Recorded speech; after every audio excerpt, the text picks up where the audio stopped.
Welcome. I serve as the Dean of the College of Agriculture and Life Sciences. I'm Wendy Winterstein. It's a pleasure to have you here tonight. We are going to hear from an extraordinary speaker and an individual that we consider to be an extraordinary friend of the college. Dean Lowell Catlett serves as the Dean of the College of Agriculture and Home Economics at New Mexico State University. He's internationally renowned for his futuristic presentations. He's enlightened audiences around the country with his insights, but he's also entertained them with his humor. I've never heard anybody that does such an extraordinary job of delivering a very important message, but making it fun to hear. And as most economists, Lowell's willing to talk on any topic. Whether it's economics, agriculture, healthcare, and so forth, he does, again, an extraordinary job. Dr. Catlett has been a consultant to the USDA and several other agencies, as well as many Fortune 500 companies. He is an alum. He earned his PhD here in economics. He also has degrees from West Texas State University and New Mexico State University. While Lowell was here as a PhD student, he advised many students. We could tell lots of stories about whether he did a good job or we don't know. But those students still today love him and also share with us many stories about him that really show what an influence he had on their lives. Roger Underwood is one of those students, and unfortunately Roger couldn't be with us tonight, but he told us recently that he had had a blast working with Lowell Catlett as an undergraduate and having Lowell be his advisor. As I said a moment ago, tonight you're going to hear a lot of good stories and a lot of wonderful insights, but I want to start with my own joke. Lowell's going to tell jokes about economists tonight. Usually he does.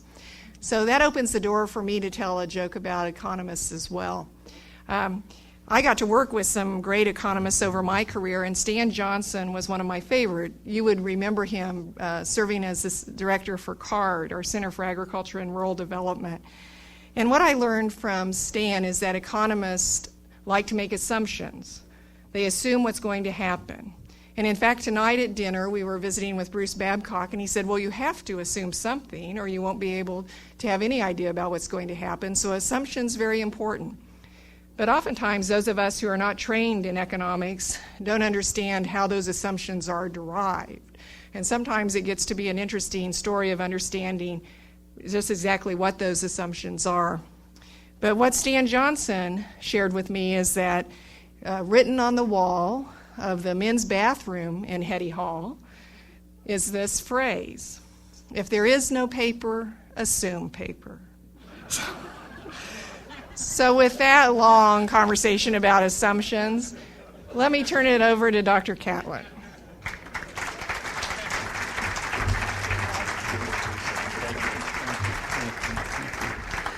Thank you very much, Wendy. That's why we always went across the street to Curtis Hall. So in any event, it is such a pleasure to be home, folks. Thank you. It was probably one of the defining moments in my life was my ability to spend 3 years here in Ames. I lived south of campus on 2334 Baker Street in a beautiful little home that was owned by a retired mathematics professor, wonderful landlord that was very forgiving. When some months I had to ask him if he'd wait another week or two till my assistantship check came in or whatever, but was very kind, and it was a wonderful experience. I feel like I'm home. My older sister came here in 1971 with her late husband, Al Austin, who was a civil engineering professor for many years here. I don't know if any of you remember the late Al Austin. She still lives north of here in a little place called Stanhope, and I visited with her on the phone coming up, and she said, don't bother to come see me. You can't get in my driveway because I refuse to pay the neighbor to come clean it out. I'm just going to sit here and drink tea for a couple of more days. But I've told many people over the years that her first expression to my mom and dad after she moved up here, she had lived here no more than about 6 months, and she said, they will take me out of Iowa in a pine box. This is where I'm going to raise my family. And she has, and she's loved it, and it was a wonderful experience for me. I think the best experience for me was the first quarter that I was here as a young PhD student, and we had a class in mathematical economics, and oh man, it was killing me. And I came back after the first exam, and we just had one exam, and it was it. And it was, one exam, and that was the whole grade, and I couldn't answer a damn question. And honestly, I couldn't answer a question. And fortunately, nobody else in the class could either. So I think Dr. LePan just kind of gave us all B minuses and said, "Get out of my hair. You aren't going to know a damn thing." But in any event, he was very kind to all of us. But I remember coming back. I didn't know that at the time that he was going to pass us, and so I came back and passed by Paul Doak, who I had on my PhD committee, and he was really a mentor of mine. And Paul could see that I just had this white look on my face, and he said, "What happened?" And I said, "I just flunked my first exam ever in college. I'm just going to pack up and go home." And Paul Doak, if any of you remember Paul Doak, very pragmatic farmer, in addition to being a wonderful professor, says, "Oh, come on in here." He shut the door, and down in the file he had labeled livestock marketing was a nice bottle of Johnny Walker Black Scotch. And so we proceeded to have a few snorts of Johnny Walker Black Scotch and shoot a little tobacco, best I remember.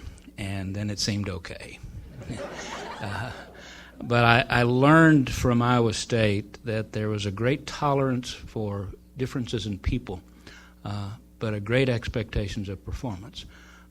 And they would tolerate a lot of things, a lot of weirdness, and I think the university still does. But they set high standards that it matters what we're doing. So it was a wonderful experience. It stayed with me, and I appreciate you letting me come home. And I am weird. Wendy alluded to it. I'm weird as hell, folks, so bear with me as we go through this. It didn't come from here. I'm just weird. I grew up on a ranch in the Panhandle of Texas. It's natural. And I am weird, and I see the world totally different, folks. And best example of that is, I was reading not too long ago this study, and those of you in animal work know that for many years we've known that animals that are put on what's called a severely restricted calorie diet, which is about 60% of what's thought of as normal body weight maintenance, they live longer. And depending on the species, anywhere from 20 to 40% longer.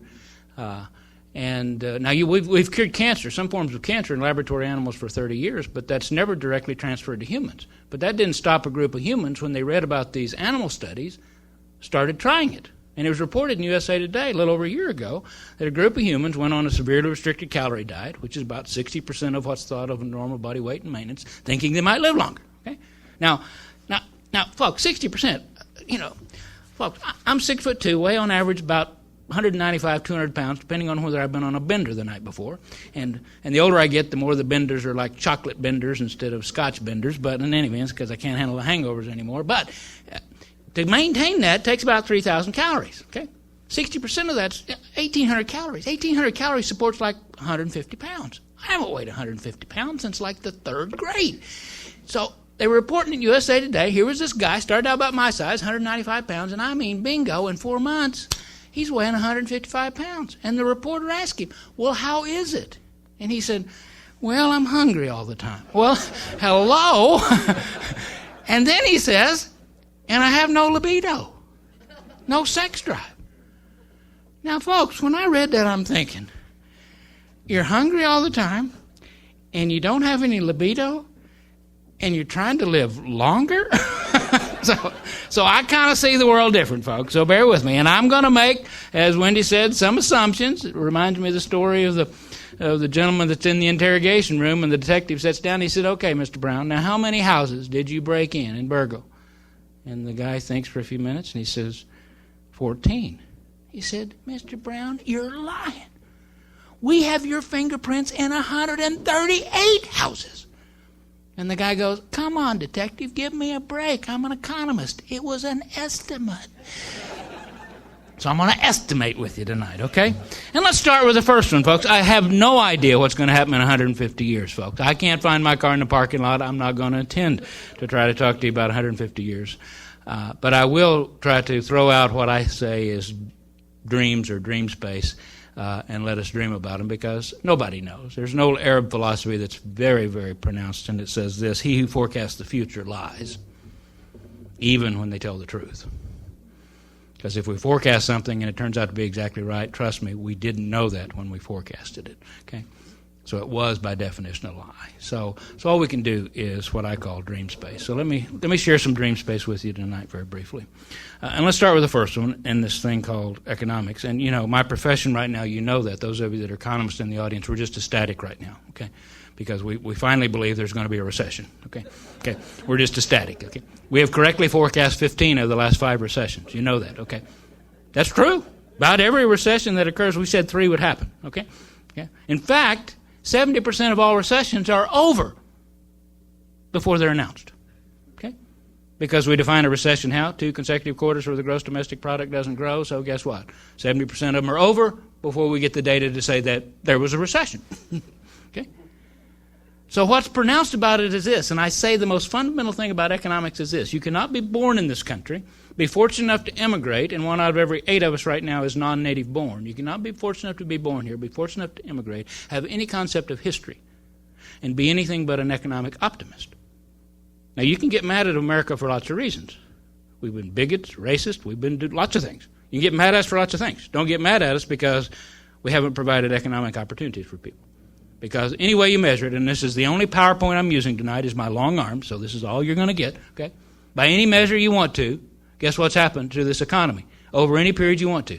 It's been what? Okay? Because Americans don't know how to do anything but get up in the morning and do what? Go to work. We just go to work. Oh, there was a recession? Oh, excuse me. Excuse me what? See, we play. There's a recession. I got to work. Okay? Isn't it interesting? 2007. And this is not a political statement, folks, because I've been giving some form of this presentation for 40 years. So it's when we've had a Democrat or we've had a Republican or we've had a Republican-controlled House and a Democrat. It doesn't matter. 2007. The gross domestic product did what? Grew. We think we'll have to verify the numbers and adjust them, but it'll be somewhere about 2.6%. Okay? When 2 things happened. We had a subprime housing meltdown. By any measure, I don't know how to measure it. Measured, okay? Best guess right now is about $100 billion, okay? We don't know. Maybe $150 billion before it's all done. It may be $30 billion. We don't know. It's a bunch. We'll assume some number, okay? Okay? It's a bunch. Subprime housing meltdown. And then guess what? We financed a war in Afghanistan and Iraq, which by published numbers was $400 billion. So guess what? We had a war and a subprime housing meltdown, and the economy still did what? Grew. Okay? And I'm not trying to be a Pollyanna. I'm just trying to say, guess what?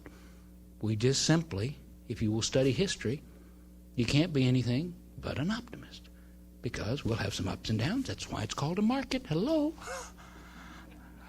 But it will overall basically what?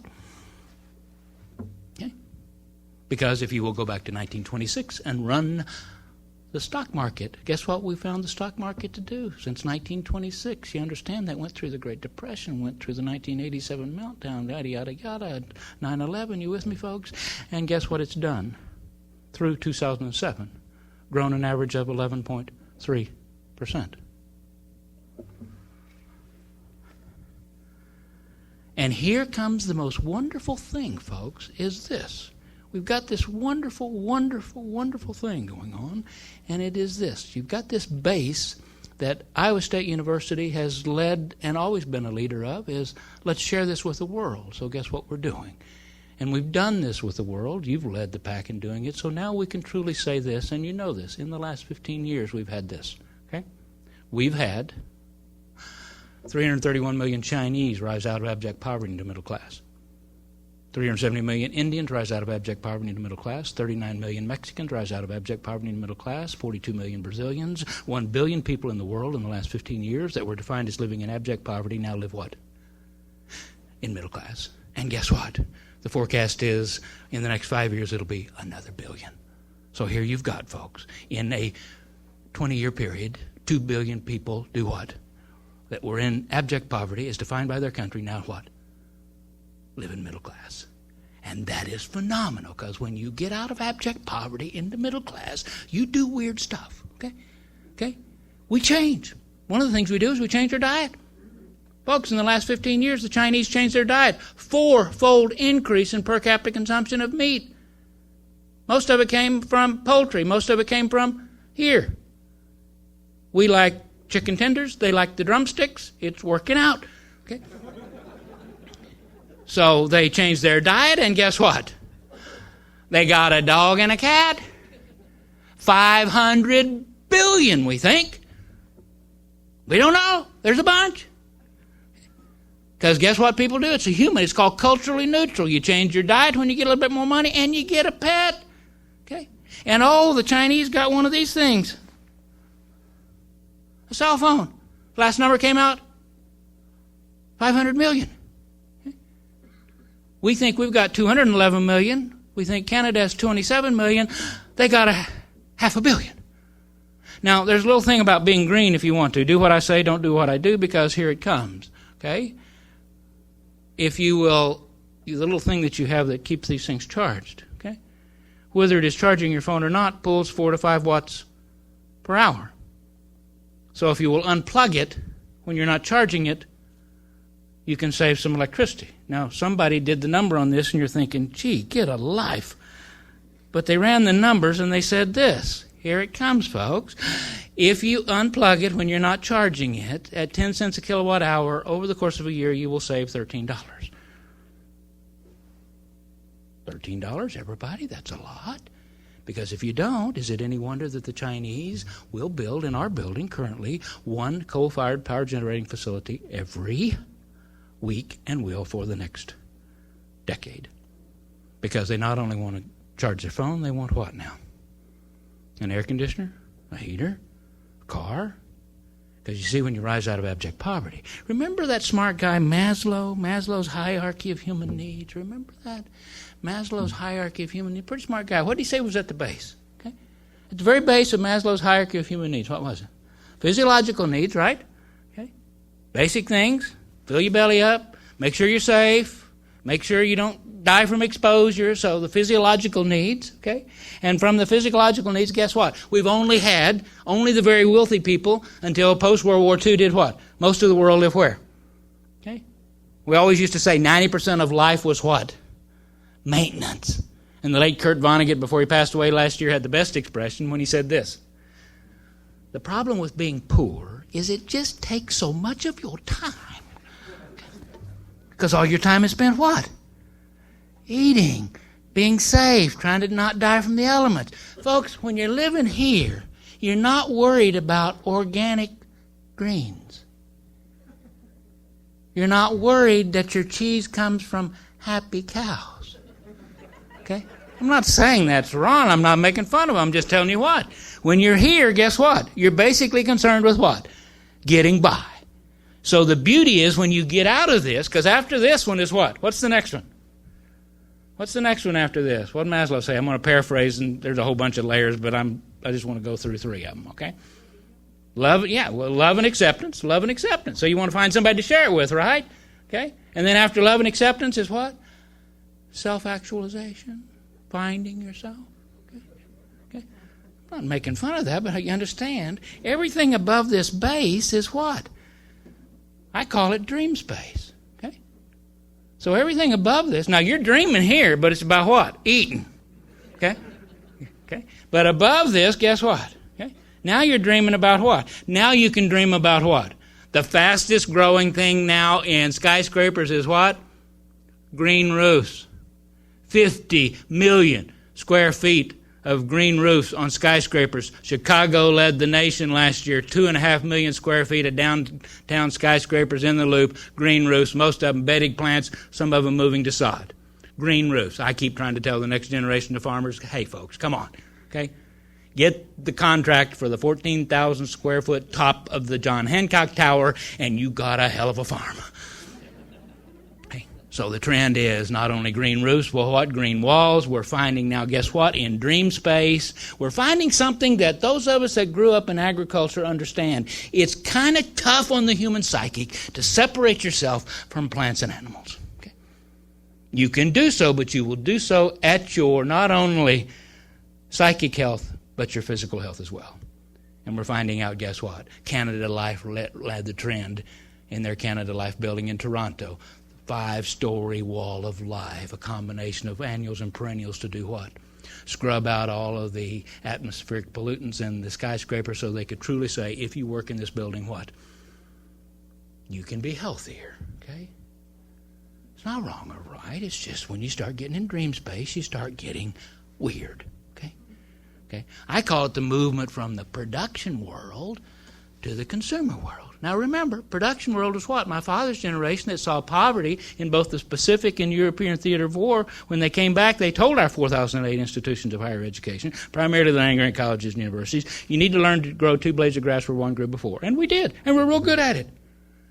Well, we're not a production world anymore. We know how to do it. I don't care how complicated it is, we know how to do it. According to The Economist magazine, there's a 40% excess capacity to produce everything, including food on the planet. Doesn't mean it's the latest, doesn't mean it's the best, but we got the capacity to do it. Japan produced more automobiles in the United States for America in 2006 than they did in Japan. The most productive Toshiba plant on the planet is Mitchell, South Dakota. Because people said to Toshiba, why in the hell are you moving to Mitchell, South Dakota? Now they regularly bring people from around the world to do what? See the most productive plant on the planet. Because guess what they know? They know the Midwest work ethic, which is what? It's cold, there's 4 inches of ice on the ground, but let's go to work. Okay? And so guess what? The plant just does what? Keeps on ticking. Okay? It's not wrong or right. It's just, guess what? We can take ours to China. China can take theirs to Bangladesh. Bangladesh can take theirs to Mexico. Are you with me, folks? It's not a production world no matter how complex it is. You got more and more people in the world living where? Not here, but where? Dream space. When you start living in dream space, here comes the most pronounced thing on the planet. And it is this. When you get living in dream space, we have a concept in economics called demand elasticity. And when you have a demand curve that's inelastic, that means basically what? You can charge a price and what? You ain't going to change your consumption much. It's like, hey. Or the best expression of it is, guess what? People afford what they want. If you truly want it, guess what we found out? If I truly give you what you want, when you want it, and where you want it, where's the price? It's on that inelastic demand. If you truly give me what I want, when I want it, and where I want it, guess what? You can change the price. And are we changing the price in dream space? Hello, here it comes. Okay? Right now, folks, the USDA told us that we spend 9.5% of our disposable income for food. Can we round that to 10%? I hate fractions. Is that okay, 10%? If you're a household that earns $75,000 or more, 1 out of every 4 households double in the last decade, you don't spend 10%, you spend 4%. Now you understand 1969, it was 31%. So you understand that trend. 31% to what? Somewhere between 4 and 10. Okay? Now if you saw that trend, you would kind of say what? Not a business you want to go into. Okay? But then John Mackey twisted it and said, guess what? In dream space, so guess what? He found a little company, a retail establishment in Austin, Texas that he called Whole Foods. Okay? Because he saw the 4% and said, you know what? If I could get 5%, I could make a lot of money. How do I get 5%? Not to believe people are living here. People living here what? It's like all of our mothers told us when you took something out of the bowl at the supper table and put it on your plate. What did they tell you? Eat it. Why? Starving children in the world. You always wanted to have the guts to say, well, send it to them, but you never did, okay? But they told us we had to eat it because it was about this. So guess what in dream space? Now it's what? It isn't about this. It isn't about eating it. It's about what? It's what I want to eat. I want white asparagus. Okay? I'm 59, folks. It was about age 50 when I learned there was something in the world called balsamic vinegar. I didn't know I needed 248 choices. But that's what the average Whole Foods has, 248 choices of balsamic vinegar.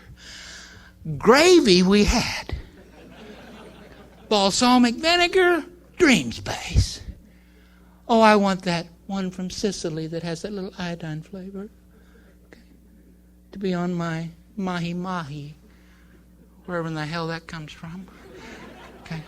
Not wrong. Right, it's we're living in dream space. You're living in dream space. Phenomenal things come on board, okay? Dream space. So here comes dream space for the one. You got 5 generations in the workforce, folks. You've never had that in history. Okay? When my late father passed away, my mom married another rancher. I'm going, Mom, didn't you learn nothing? Wonderful man, though. He turned 89 last October.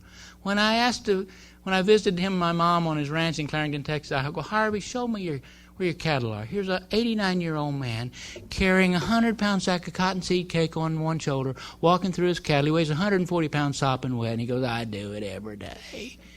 There's 5 million more of that generation still in the workforce. Okay? Got the betweeners, those born between World War I, World War II, two young served in World War II. There's 11 million of those. Got my generation, the weirdest generation on the planet. We're 75% of the workforce. The extras are fully in the workforce. Oldest of the Y generation's in the workforce. And you got the youngest in less than 3 years, the youngest of the Y generation. I call them the iPodders. They're going to be in the workforce, and you'll have 6 generations. And they're all the same, right? They all have the same dreams, right?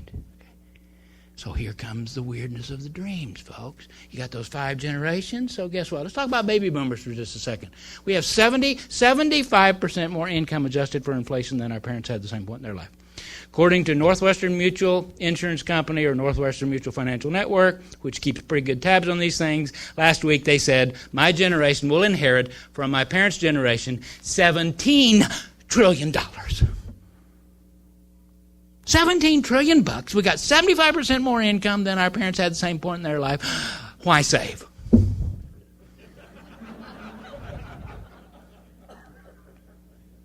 And you got to put a twist to it, because my father's generation saved why? Why did they save?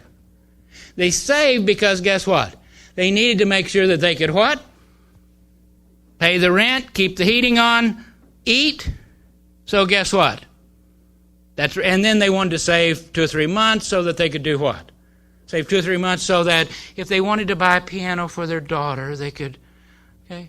But then that was too much, so they would go to the bank, and what would the bank loan officer say? This is my father's generation. This is back a year or two. They would say what? You want a what? Piano for my daughter. Why the hell you want a piano for your daughter? Well, I just do. Well, I got to take it to the loan committee. And then what did they say after 3 days? No. So then a company came along that was later called Bank of America and said, why don't we just avoid all of that? Give them a piece of plastic. The average American carries 4 in their wallet, gets 22 solicitations a year. Now, why do I need a savings account? Can I still eat for 2 weeks? Well, I can't on this one. It's maxed, but... Okay. And can I buy a piano for my daughter? Yeah. And is anybody going to judge me? Huh. I'm not telling you savings is unimportant. I'm telling you the world changed the perception of it. Okay. And it's not wrong or right. We just changed our perception. So the number one thing baby boomers spend their money on is what? Entertainment. Okay. And don't tell me it hasn't changed agriculture. Because a colleague of mine, a generation mathematically is 19 years, so let's go back 20 and call that close enough for government work. Is that okay? 20 years ago, he ran real ranch sales into Mexico. His colleagues reaffirmed it for Western United States. The number one determinant of a ranch value in the Western United States 20 years ago was the quality of the forage. How many cattle it would run. He reran those ranch sales again, and his colleagues reaffirmed it for the Western United States, and the number one determinant now is not, in fact, quality of the forage is not in the top 10. The number one determinant is how close is it to a destination resort? How close is it to Taos, Santa Fe, Mesilla? Okay. Second, how many mountains does it have? Third, how many linear feet of stream? In other words, country my father's generation stumbled over to find a better place to run cattle. Okay. And that's the number one determinant, because guess what? When you're living in dream space, it isn't about ranching anymore. It's about what? It's about a lifestyle. It's about a lifestyle. And don't tell me it's not happening around Des Moines and Ames, where people buy up a 160-acre farm and then split it up into what? 10 acres or 15, and say what? Because everybody wants what? 10 or 15 acres or even 100 so they can do what? Make a living? I don't think so. Okay? But they want it for what?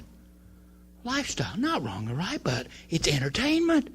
Folks, the IRS told us 15 years ago that 3.5% of Americans had a second home. According to the National Home Board of Realtors for 2006, it was 40%. 40% have a second home. That ain't about this. It's about what? It's about living in dream space, second home. And if you're not building a second home, then you're doing what? Renovating which room in the house? The kitchen. What's the number one appliance choice? A commercial stove.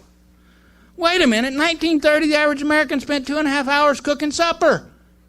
That was when you had to wring the chicken's neck, scald it, pluck it, cut it up, let the bread rise. 2.5 hours. Now the average American spends how much?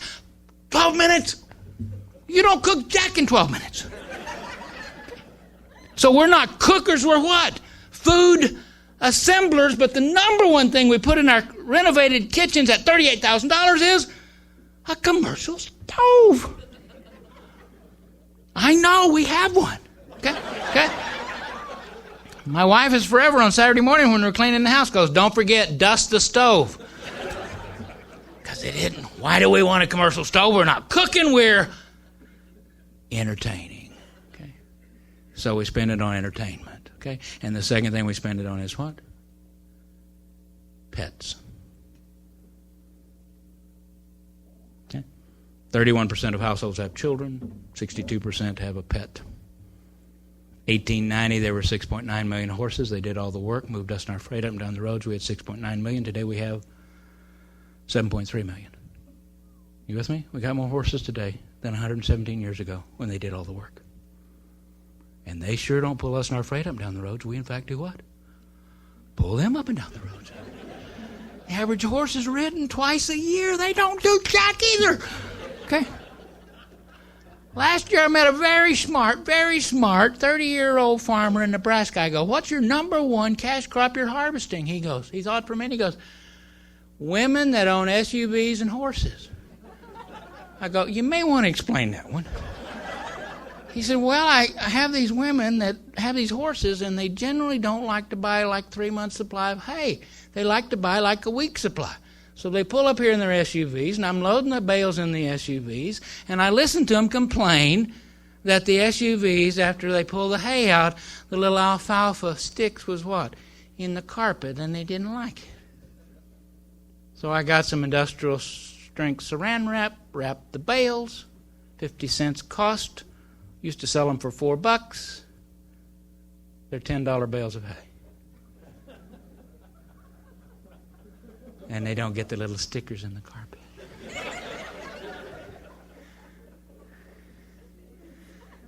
I guarantee you my late father and mother would go, what? Okay. It's not wrong, all right? They're living where? They're living dream space, okay?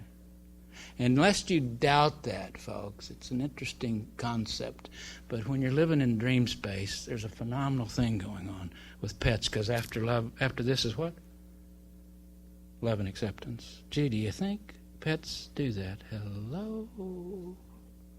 95% of us now refer to ourselves as our pet's parents.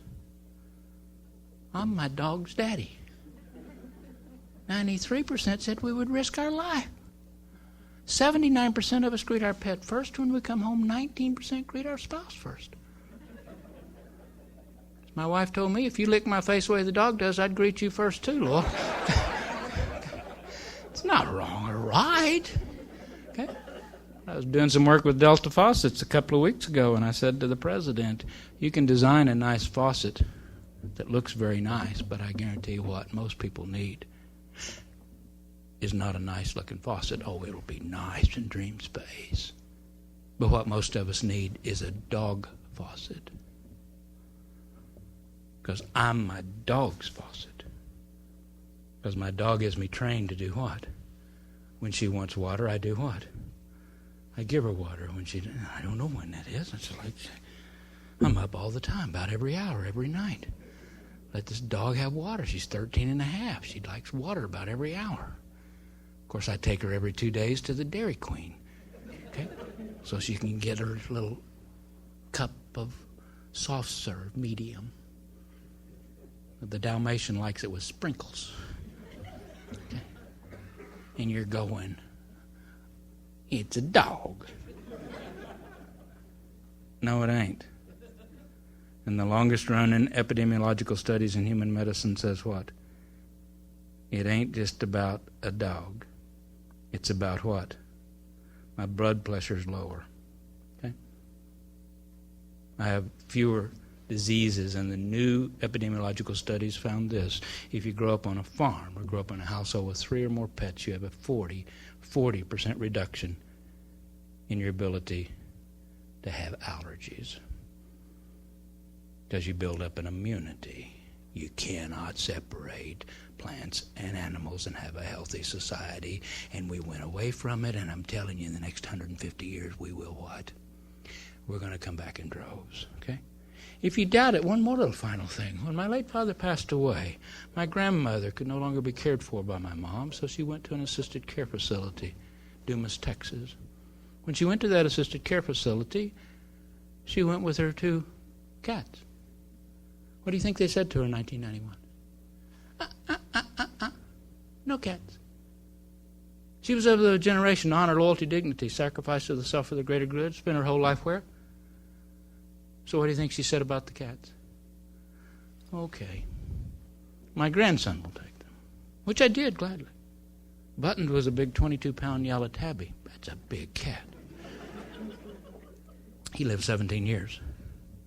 Jerry was a little black and white bobtail. He got 16 and a half. She lived 4 months there without 2 things that she loved more than anything. I'm telling you, when you're living here, you can say, no cats. But we're not living there. So if you tell me no cats, I'm going to tell you what. That is a French expression for, I'm bringing the cat. I'm bringing the dog. Okay? Let me tell you about the new assisted care facilities. Guess what we're finding out? We're building them now. The first one started being built on the University of Illinois campus, Champaign-Urbana. Because guess what we found out? People like to do what? They like to be around things that are active. Okay? I'll give you the neuroscience on that one in just a minute. We like to be around things that are active. College campuses are kind of what? You can go to the theater. You can, if you're kind of bored on a real cold night, you can come to stuff like this. There's always a beer party. You can do lots of things, okay? But they built them at 700 square feet, thinking that's what the average person would need in an assisted care facility. They were rejected. They didn't want 700 square feet. They wanted 2,700 square feet. Because you understand something. What is a luxury to one generation becomes what to the next? Becomes a necessity. They didn't want 700 square feet. They wanted 2,700 square feet. So let me tell you about the assisted care facility. My generation is going to need them in record numbers. Okay? I guarantee you. So we're going to need them, but let me tell you about them. Okay? Because you can make a lot of money on this, and you better build them. Okay? Because I guarantee here they come. Okay? You're long since taken my driver's license. You ain't getting the car. So I want a garage. I'm not going to drive, but I want a garage because I'm going to keep my 1960 MGA. You ain't getting it. I'm going to waddle out to it, sit in the driver's seat or the passenger seat. I ain't driving. My dog's going to be in the other seat. There's going to be some cat prints on the hood so I know I'm living with the cat. I'm going to pop the top on a Rolling Rock. And then I'm going to waddle back in and hopefully somebody will feed me and change my diaper. And you've long been a leader here in your veterinary medicine college, but I'll tell you about your colleagues in Kansas. They've had an assisted care facility butted up to the end of the campus for 20 years with horse stalls. Now, if you're in an assisted care facility, guess what? You ain't riding a horse. But you ain't getting a horse either. My grandmother didn't get to live with her 2 cats. We will. I guarantee you. And you better build them because guess what? Your health's better and we can prove it. Okay? And you will start seeing the integration in the next 150 years like you've never seen between the relationship between animals and people that we've only scratched the surface. And that will bring me to then the latest in the neuroscience research that just came on board not too long ago. It's an interesting thing about those of you that are trained in the biological sciences know this, okay? We've always said that of all of the body parts, every part of the body, the cells reproduce, except magically the brain. The brain somehow is this crystalline structure and it just was there. And that's how your moms and dads tried to keep you from abusing alcohol, okay? Because if you drink that alcohol, what? Kills your brain cells. And we always said, well, yeah, but Mom, it gets the slow ones. Okay. So overall, we can think faster. Okay. And so, medical science, every part of the body reproduces itself, but somehow the brain doesn't. Hello? But it was reaffirmed in 1985 with a seminal study at Yale done by a great neuroscientist, still practicing, did change his mind, though, when he got the new research, but he did the study, and he did it with radioactive iodine and an amino acid, and he did it in the brain, and guess what? It didn't reproduce, and so he basically said, proven, brain doesn't reproduce itself. And then a scientist, though, in 1962, though, they started digging it up, and they found this. They found a gentleman that basically broke the mold and said, let me study songbirds, and I'm going to study them not in a cage, but in their natural environment. 1962. And he found this. They sing when they're in a natural environment. When they put them in a cage, they quit. What the poet tells us, a caged bird does not sing. And then he found a very interesting thing, 1962, that songbirds in their natural environment, when they sang, 1% of their brain neurons reproduced every day. And Kaplan at the University of New Mexico proved it in cats and proved it in mice and proved it in monkeys, and he did that in 1965, and everybody in the profession said that's just faulty science, it's wrong. And then a brilliant scientist by the name of Elizabeth Gould at Rockefeller Institute said, she started going back and looking at the animal research, and she said, hello, something's wrong.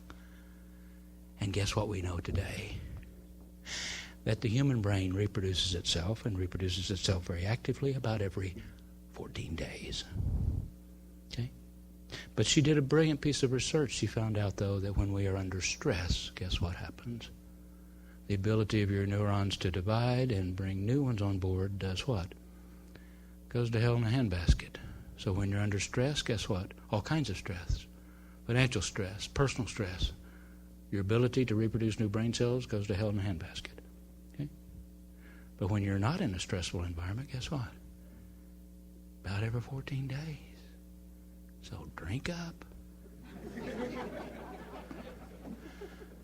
But she also did a brilliant piece of research and found this, that mothers that had children under stressful conditions, unfortunately and sadly, it was passed to their offspring. But the good news is, if those offspring are then put into a rich environment where they are no longer stressed, guess what? It comes back. I guarantee in the next 150 years, finding those relationships where people can live with plants and animals and in environments that reduce stress. Do not tell me that having medians that are landscaped and open parks and facilities that we just now are beginning to understand does not positively contribute to the mental and physical health of this new world. We just have scratched the surface, folks. What I'm trying to tell you is this thing called agriculture, this loose association of plants and animals and people, will be brought forth with other disciplines like you have never, ever dreamed possible. What a time to be in the field. Just scratching the surface. Phenomenal times. Okay? And if you think my generation's weird, then hang on. Because we are in different ways, and you know this. I mean, AARP came out with the numbers. Remember November 2003 issue? AARP, beautiful actress on the cover. Lauren Hutton, just turned 60. Didn't look 60. When the motto on the cover was, 60 is the new 30. I love that. I'm 59, I look 89, I feel 30. Yes! If 60's the new 30, I'm not driving my dad's Oldsmobile. Oh, guess what? Hello, I can't. Oldsmobile didn't understand the changing demographics. Oh, Cadillac understands it. I'm not picking on General Motors. Cadillac understands it. You can get a 600 horsepower V8 Cadillac. We drive them 30 miles an hour, but we got 600 horsepower. Okay. If 60 is the new 30, wait a minute. Put a twist to it. Understand the implications, because here they come. The 3 leading causes of death. Folks, just 100 years ago, the 3 leading causes of death were what? Pneumonia, tuberculosis, diarrhea. That's a tough way to die, let me tell you. But we didn't understand disease vectors, right? In water or in food, we didn't understand them, so we were dying right and left. And so guess what? Now that we're living to be 79 on average, guess what? 3 leading causes of death: cancer, heart disease, stroke. Every 6.8 seconds, somebody in my generation turns 50. Will until 2014. Hello, that should be the growth in human medicine. Because we're dying off by cancer, heart disease, and stroke. It is not. Fastest growth in human medicine. By a factor of 3 above people going into cancer, heart disease, and stroke. Because we're living in dream space. We're not living here. Here is what? Well, I'm worried about cancer. Here I'm what? Folks, fastest growth in human medicine is in cosmetic surgery. Because 60 is the new 30. Because I'm 59 and look 89. And I need a hair transplant from my ears to the top of my head. Okay. Phenomenal, folks. So let me tell you, folks, your moms always told us, mine always did, you need to eat that. Why? Because it's good for you. Telling something is good for you to a 13-year-old boy, it's in one ear, out the other. Telling me something is good for me at 59, suddenly now, guess what? Pharmaceuticals make sense. Okay? The relationship between the most complex chemical we regularly put in our body and longevity, now suddenly what? Something we need to study more. We just don't understand it. It's like neuroscience. We've just scratched the surface. Oh, you can't eat red meat because it's got that bad fat in it. Oh, but it's also got a wonderful fat called conjugated linolenic acid. Hello, we've just scratched the surface. Don't know what that one will do. Okay? We don't know. What a phenomenal time, because guess what? We're living here. Okay? And I need some new hair. Coca-Cola just identified it, folks. Coca-Cola just found out in a 24-hour period they call it 32 beverage opportunities. What is a beverage opportunity? Aren't you just like thirsty? No, they found out, guess what? That's why they're moving into smart water. Because they found out the water you need at 8 in the morning after a hangover is different than the water you need at 8 in the morning with a hangover. And the water you need at 11 is different than the one you need at 10. It reminds me of the old college mantra. 24 cans of beer in a case, 24 hours in a day. Coincidence? I don't think so. Okay. What I'm trying to tell you is, guess what? In a world that's living longer and healthier, guess what? Health sells. And who's going to be in the driver's seat? I guarantee the medical profession for humans does not and will not take up the mantle. It will be for us to do it. Okay? And that's phenomenal, folks. Phenomenal implications for us, okay? Because you live in a... Like I said, I'm 59. Let me tell you about this consumer. Okay? Go to a doctor on a regular basis. Went to the last time. The last one he said, Lowell, you're weird beyond words. I can't change that. You're healthy as a horse, but you need a blood test. 38 states. To get a blood test, I must first have a doctor's prescription. Hello? Why? I serve on a bank board with a medical doctor. I said, Dr. Bass, why do I need a doctor's prescription to get a blood test? He goes, the truth? I go, the truth. He goes, we don't think you're bright enough to read the results. True! Not the point. But I had it. I had the prescription. So I go to the one place I can get a blood test in Las Cruces, New Mexico. I go in, the lady says, can I help you? I'm here for a blood test. Do you have an appointment? An appointment, ma'am, this is a blood test. It's not like I'm going to study for it. I'm sorry, you need an appointment. I go, okay, how about in a minute? She goes, oh, sir, you're so funny. I go, no, I'm not. I just want a blood test. That was a year ago. I still don't have it. And I know you're going, God, he's not only ugly, he's stupid. I am. But the only place I can get a blood test in Las Cruces, New Mexico, they open at 8. They close at noon with a sign they very proudly put on the door. We like to have lunch together. We'll open again at 1. And they close at 5. My work day. Hello? I told that to a group of hospital CEOs last year, though. President of St. Luke's Hospital, Duluth, Minnesota, said, my pet peeve exactly. And I guarantee before I'm done being CEO of this hospital, we're going to have drive-up blood and urine test. Then I got to thinking, I can see sticking my arm out the window for the blood test. And I'm struggling with the urine test, but right idea, right idea. When somebody does that in Las Cruces, New Mexico, where I can pull up on my way to work, step out of my car, step into a private booth, get a blood and a urine specimen done in 2 minutes, step back in my car, my latte is not cold, and I can be at work on time, is not a world where I wait a year to get a blood test. It's a world I will get a blood test what? Every day. Okay? That's dream space. Okay? Because I guarantee the medical profession is still sitting there what? Need an appointment. Okay? Who's healthier? One that waits a year because you're obstinate like me? Or one that gets a blood test every day? It's a different world. If you don't think it's impacting human medicine, let me give you the numbers. In 2006, 700 clinics opened. In 2005, 650. 2004, 600 clinics. Let me tell you about these healthcare clinics.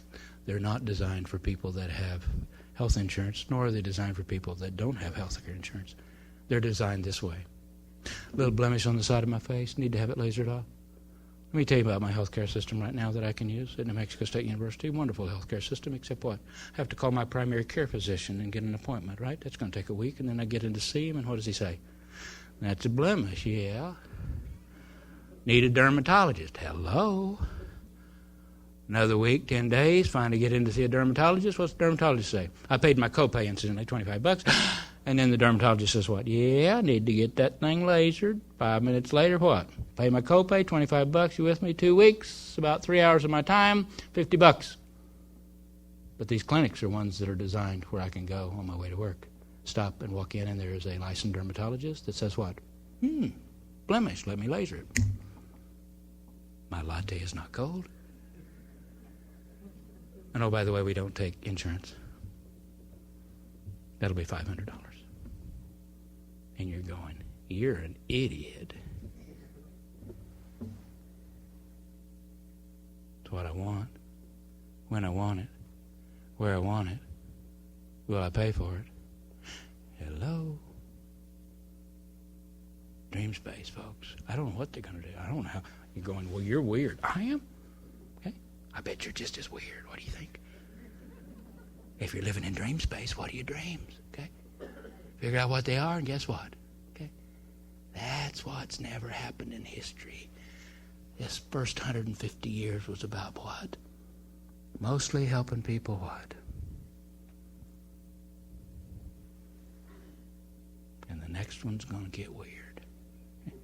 Because if you think my generation's weird, let me tell you about the Y generation. First generation in 100 years, the youngest of them, that does not define themselves by music. My father's generation was the first generation in mass that could listen to radio, so they defined themselves by what they heard on the radio, which was the big band era. My generation was baby boomers. We defined ourselves by rock and roll. Xers defined themselves by the fringes of rock and roll, acid rock and punk rock. Oldest of the Y generation defined themselves by rap and bebop and hip-hop. But listen to the music on a 13-year-old's iPod, and you will find what? Everything from Frank Sinatra to rap. First generation that does not define itself by music. They may define themselves by how many piercings they have in their tongue, but not by their music, okay? Because you know the numbers. When the iPod came out, 2001, I'm going, an iPod? It's an MP3 player. Hello? My generation had an iPod. We called them pocket transistor radios. Okay? I've got a box in the attic. I can get a can of white spray paint. I got an iPod. And I would be wrong, wouldn't I? Because the music we got to listen to on our pocket transistor radio, and oh, we thought it was the Cat's Meow, AM, F, and M. Oh, we thought it was the Cat's Meow. Was what? The music we got to listen to was what? What the radio station played. That's a production world. And the music you get to listen to on your iPod? What you want, when you want it, where you want it. Isn't it interesting that the music companies, many of them still call themselves record companies? Hello? Let me tell you about EMI. Remember when Napster came on board on the internet? And so the record company said, oh, they're stealing music. This generation just steals music. And so we're just, what'd they start doing? Suing their customers. Hello?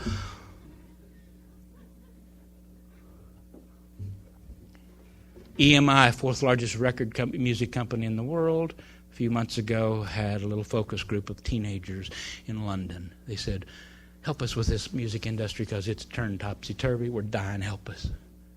So a focus group with 13 teenagers for a period of time, and after it was over with, they thanked them and said, on the way out, we have CDs. These are the artists we know you listen to that we have signed up. Take as many of the CDs as you would like. They're free. If there's not enough, we have boxes in the back, free for thanking you for your 2 hours. And the 13 teenagers walked by the table of the CDs and took how many? None. And the president of EMI turned to his focus group executives and said, we just lost an industry.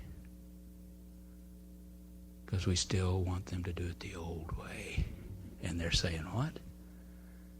No, I don't think so. Okay. Give it to me what? When I want it, where I want it, how I want it, and what? See, magically, right before the iPhone came out, my wife's cell phone quit. I think I know how. I asked her what it cost her. What do you think she said to me? I don't know. That is spouse speak for, I know, but I ain't telling you. Okay? Because guess what we know about these things? They're not just about voice anymore. They're about what? They're about music, and they're also about what? Let me tell you the power of understanding what's going on, because remember when these things came out, the baby boomers were in charge of all the cell phone companies. You see, we got 3 fuzzy channels out of Amarillo, Texas, where we grew up. I had this big old 50-foot antenna. My dad was up on it with my mom at the base going, turn it to the left, big, so we could get 3 fuzzy channels out of Amarillo, Texas. So my generation grew up wanting what? So we renovate our homes and put in what? A big home theater, and we want what? The biggest screen TV we can get. And we want a recliner with 2 beer holders. We want the biggest screen TV, so we're in charge of the cell phone companies. When the technology came out for flat panel disc arrays and broadband applications enough where we could have live television broadcasts, what did my generation say? Who would want to watch a postage stamp? So we ignored them. But watch 13 and 14-year-olds. They stand around, 3 of them doing what? All watching a live television program. Texting each other. Wait a minute. They're standing next to each other. It's like those cars that have a temperature dial for the passenger and the driver, and you're like a foot apart. It's like having a pee, no pee zone in a swimming pool. Hello? But they're texting each other, so guess what? And my father's generation was so happy, their father's generation, when they got to go to World War II, because they grew up seeing their fathers carry pocket watches, and the first thing the military did was issue my father's generation what? A wristwatch. Oh, the cat's meow. I feel naked without it. And the young generation's going, this has got a clock in it. And if you're like me, you still carry both of them. You're going, one of them's wrong. And Timex, who has 17% of the world's watch market, says what? If we're going to get you to wear one of these, it can't be about time. It better be about what? Better be about fashion. Better be about something else, because it sure ain't about time. Okay? And I told a story at dinner, but true story. Last graduate class that I taught, my advanced derivatives class, a very sharp young man said to me, Lowell, I'm going to miss class on Thursday. I'm going hunting. Would you just podcast your lecture to me? I don't think so.